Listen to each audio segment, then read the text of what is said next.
নমস্কার বন্ধুরা, মানবীর রান্নাঘরে আপনাদের সবাইকে স্বাগত জানাই। আমার আজকের রেসিপি সজনে ডাঁটার চচ্চড়ি। তা খুব সুস্বাদু একটা রেসিপি। তো সজনে ডাঁটার সিজন প্রায় শেষই হয়ে এসছে। তো আসুন দেখে নিই যে কিভাবে এই সুস্বাদু রেসিপিটি বানিয়েছি।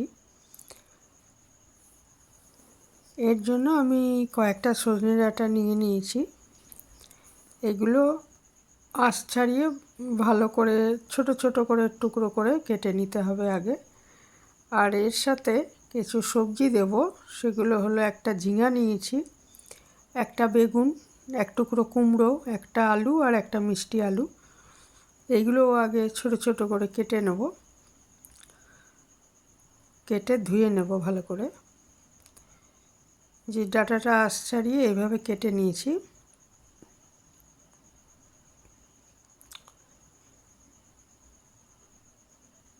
আর বাকি তরকারিগুলো কেটে ধুয়ে রেখেছি। এরপর একটা কড়াইতে 2 চামচ সর্ষের তেল দিয়ে প্রথমে বেগুনটাকে ভেজে নিচ্ছি। বেগুনটা আলাদা ভেজে না নিলে একদম ওটা ঘেটে যাবে তরকারির সঙ্গে, সেই জন্য আমি বেগুনটাকে আগে ভেজে নিচ্ছি।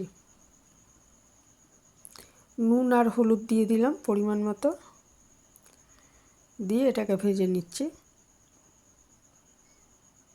আর এদিকে আমি গরম জলে একটু পোস্ত ভিজিয়ে রেখেছি,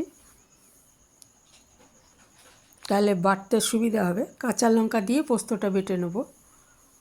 আর বেগুনটা ভাজা হয়ে গেলে ওর মধ্যে আরেকটু সর্ষের তেল দিয়ে কালো জিরা ফোড়ন দিয়ে দিয়েছি, এবং ফোড়নটা কয়েক সেকেন্ড নাড়াচাড়া করার পর এর মধ্যে বাকি তরকারিগুলো আমি সব দিয়ে দিচ্ছি, ডাঁটাটা বাদে। আর বেগুনটা তো আলাদা ভেজে নিয়েছি। এবারে ডাঁটাটাও দিয়ে দিলাম, এবং নুন আর হলুদ এখানে আমাকে বুঝে দিতে হবে, কারণ আমার বেগুনের মধ্যেও নুন আছে। দিয়ে ভালো করে আমি সব তরকারিগুলোকে একটু সাঁতলে নিচ্ছি। খুব সামান্য মিষ্টি দিয়ে দিলাম, কারণ এই ধরনের তরকারিতে মিষ্টি দিলে একটু ভালো লাগে খেতে, এই জন্য।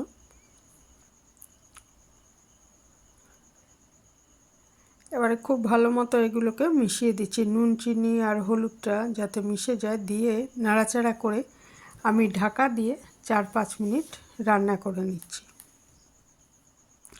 ঝিঙে এগুলো, কুমড়ো এগুলোর থেকে জল ছেড়ে গেছে। আমি 4-5 মিনিট পরে ফিরে এসে এটাকে আবার নেড়ে দিলাম। দেখুন জল ছেড়ে গেছে, সেই জন্য এটা আর জল দেওয়ার কোনো প্রয়োজন নেই। আর আঁচটা মিডিয়ামে রেখেছিলাম।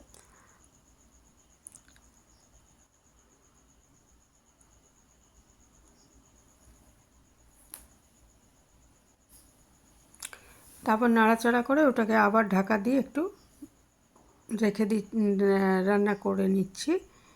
এবং এটা তরকারিটা যখন মোটামুটি সেদ্ধ হয়ে আসবে, তখন ভাজা বেগুনগুলো এর মধ্যে দিয়ে দিতে হবে। এরপরে এর মধ্যে পোস্ত বাটাটা দিয়ে দিলাম। দিয়ে দিলাম প্রায় 2 চামচ সর্ষের গুঁড়ো। আমি সর্ষেটা গুঁড়ো ব্যবহার করেছি, ইচ্ছে করলে সর্ষে পোস্ত একসঙ্গে বেটে নিতে পারেন। তারপরে এটা খুব ভালো মতো মিশিয়ে দিচ্ছি সবজিগুলোর সাথে, সর্ষে আর পোস্ত।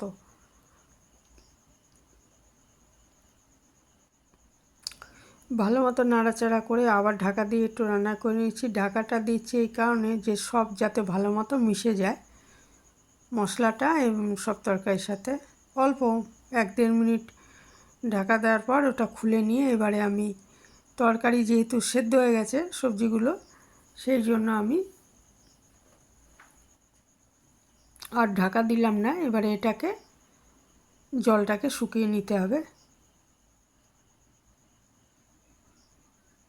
আলুও সেদ্ধ হয়ে গেছে, সব সবজি সেদ্ধ হয়ে গেছে, আমি দেখে নিয়েছি।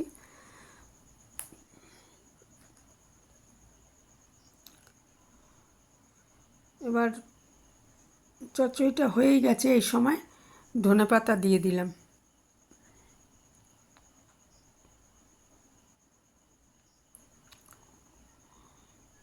ধনেপাতা দিয়ে ভালো মতো আবার এটা নেড়েচেড়ে মিশিয়ে নিচ্ছি, তাহলেই আমাদের চচ্চড়ি পরিবেশনের জন্য রেডি হয়ে যাবে।